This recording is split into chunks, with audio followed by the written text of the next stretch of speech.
وبه نستعين على أمور الدنيا والدين. الصلاة والسلام على أشرف الأنبياء والمرسلين وعلى آله وصحبه أجمعين ولا حول ولا قوة إلا بالله العلي العظيم. أما بعد، قد قال الله تعالى في القرآن الكريم وهو أصدق القائلين تبارك بذكره. أعوذ بالله من الشيطان الرجيم. بسم الله الرحمن الرحيم. قد جاءكم رسول من أنفسكم عزيز عليه ما عنتم حريص عليكم بالمؤمنين رؤوف رحيم. أما بعد، صدق الله العظيم. وقال رسول الله صلى الله عليه وسلم قال رسول الله صلى الله عليه وسلم طلب العلم فريضة على كل مسلم. Alhamdulillah. Pertama-tama yang paling utama, mari kita panjatkan puji syukur kepada Allah Subhanahu wa Ta'ala. Tak lupa salawat serta salam semoga tercurah limpah kepada baginda alam, yakni Habibina wa Syafi'ina wa Maulana Muhammadin dan kepada keluarganya, sahabatnya, dan kepada tabi'in, dan kepada kita selaku umatnya. Amin ya rabbal alamin. Kemudian yang saya hormati pada para habaib, para alim ulama yang tidak bisa saya sebutkan namanya satu persatu, namun tidak mengurangi rasa hormat dan ta'zim saya kepada beliau-beliau semua. Mari kita doakan para habaib kita, para ulama kita, mudah-mudahan beliau dipanjangkan umurnya, amin.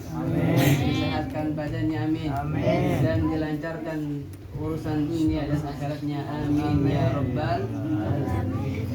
Kemudian yang saya hormati kepada aparatur pemerintah, baik RT, RW, desa, dan seterusnya. Mari kita doakan mudah-mudahan pemerintah kita Allah berikan umur yang panjang, amin. Allah berikan rezeki yang luas, amin. Dan Allah berikan dalam hatinya sifat amanah, amin ya rabbal alamin. Dan yang saya hormati kepada hadirin semua yang hadir di sini, di luar, di dalam, mari kita berdoa. Mudah-mudahan hadirnya kita di sini kita banyak dosa. Mudah-mudahan dosa kita diampuni oleh Allah, amin. Yang banyak masalah Allah selesaikan masalahnya, amin. Yang sedang kesusahan Allah berikan kemudahan, amin ya rabbal alamin. Hadirin rahimakumullah. Alhamdulillah kita bisa berkumpul di tempat yang mulia ini dalam acara memperingati hari kelahiran baginda Nabi Muhammad sallallahu alaihi wasallam. Sebelum kita lanjut, kami minta mohon maaf sebesar-besarnya sudah rancang duduk depan. Sebenarnya ini perintah, cuman ya apa boleh buat. Tidak panjang lebar karena waktu sudah malam. Kami akan menyampaikan sedikit patah dua patah yang insya Allah bermanfaat untuk kita semua. Perlu kita yakini, harus kita yakini, tempat ini adalah tempat mulia. Tempat ini adalah tempat yang mulia. Mengapa? Karena tadi dalam tempat ini kita sudah membaca sejarah Nabi, kita sudah zikir kepada Allah. Maka harus kita yakini tempat ini adalah tempat yang mulia. Yakini itu semua. Ini adalah tempat yang mulia. Karena ketika ada tempat di situ dibacakan Maulid Nabi, maka tempat tersebut akan dimuliakan oleh Allah Subhanahu wa Ta'ala.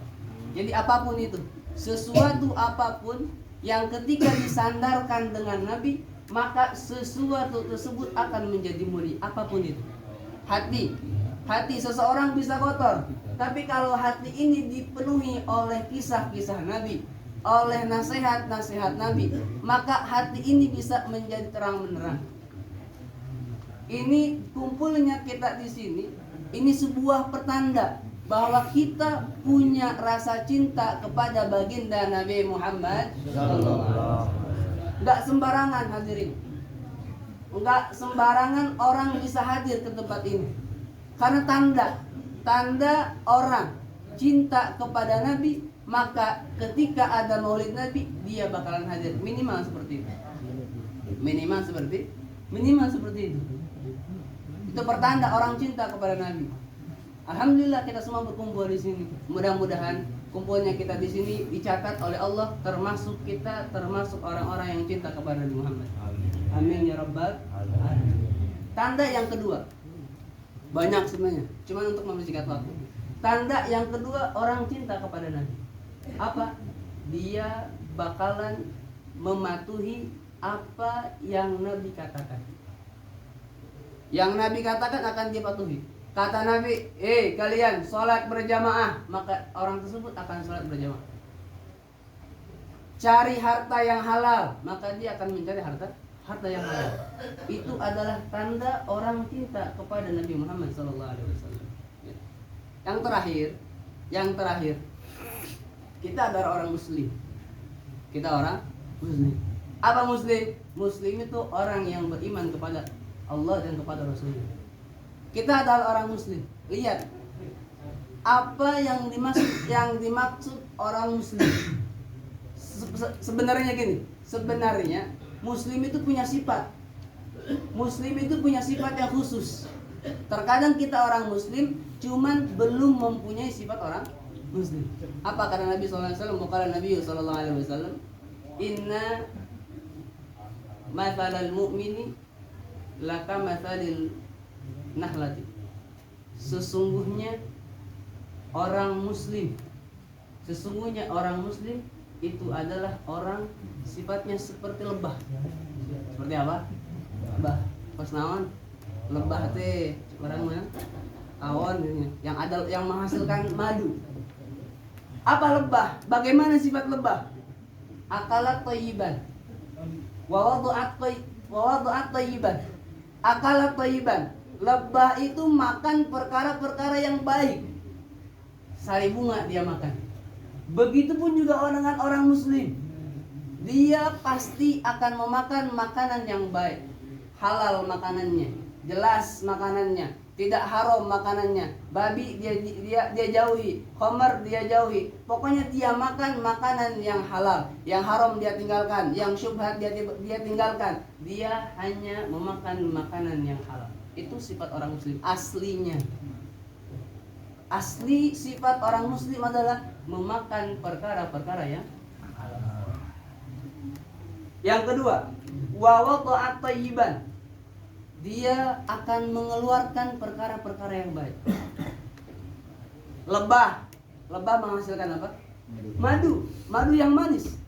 Begitupun orang Muslim, aslinya orang Muslim akan menghasilkan perkara-perkara yang baik.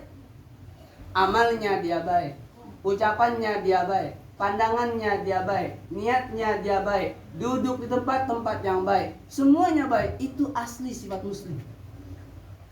Asli sifat Muslim. Mengapa bisa mengerjakan perkara-perkara yang baik? Karena syarat mengerjakan perkara-perkara yang baik, dia makan makanan yang halal. Ini berkesinambungan. Ketika orang Muslim makannya makanan yang halal, maka perilakunya akan menunjukkan perkara yang baik. Sebaliknya, kalau orang sering memakan makanan yang haram, coba dia makan, bahkan haram dia makan, akhirnya makanan yang dia makan jadi daging. Akhirnya pas adzan, astagfirullah, itu tanda. Akhirnya ketika diajak kebaikan, sarang Korea cek Sunda mah. Akhirnya ketika ini diajak kebaikan males. Itu salah satu tanda bahwa apa? Bahwa orang tersebut sering makan makanan yang haram. Itu yang kedua. Sifat lebah yang ketiga apa? Sifat lebah yang ketiga, dia lebah ketika singgap, ketika diam di pohon.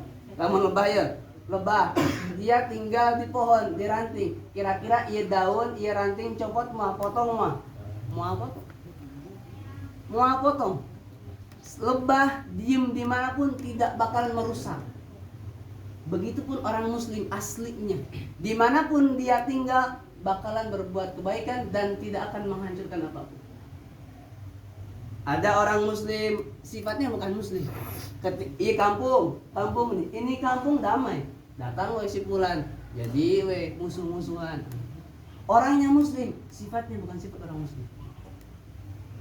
Asalnya ini keluarga baik, kelakuannya baik, pikirannya pikiran baik. Datang si fulan, jadi ngagorosip. Nah, ini orang muslim, cuman sifatnya bukan sifat orang muslim.